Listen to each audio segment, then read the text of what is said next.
If you've run a marathon or a half marathon and you've done a max effort, you know how sore you can be the next day or even 2 or 3 days after the event. When you finish, you want to do nothing, just collapse and recover. For me, doing an active recovery instead has proven to be the most successful method of recovering quickly and bouncing back to my best. After finishing my first marathon, it took a week to even start walking normally, but using a basic recovery protocol now, I can return to running within just 2 days after finishing. The key is to start active recovery quickly, within an hour of finishing.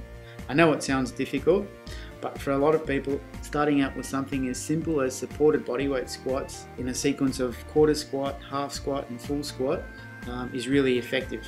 I do the supported ones by hanging onto a ledge or a tree or whatever else is close by. I follow the squats up with a simple mobility exercise around my hips. This is to try and loosen up my lower back and my hips and to help me to move more freely. The hip rotations I do are starting small and I gradually get larger, so I generally do a small, medium and a large.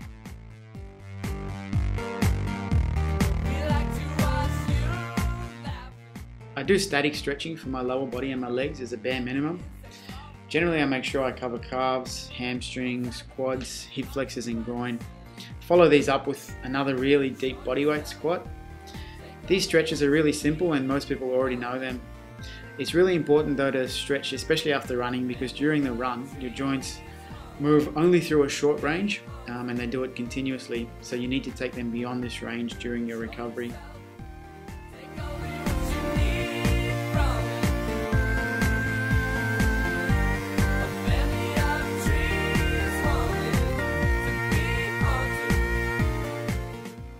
Now this isn't always the case, but if I'm really lucky and there's water nearby, I can jump in and do a cold water immersion session.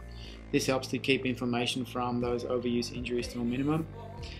I found this protocol very useful after running, but also after soccer and tennis, or a hard personal training session of say boxing and interval running. The thing I found though is that people think recovery is only for after competition.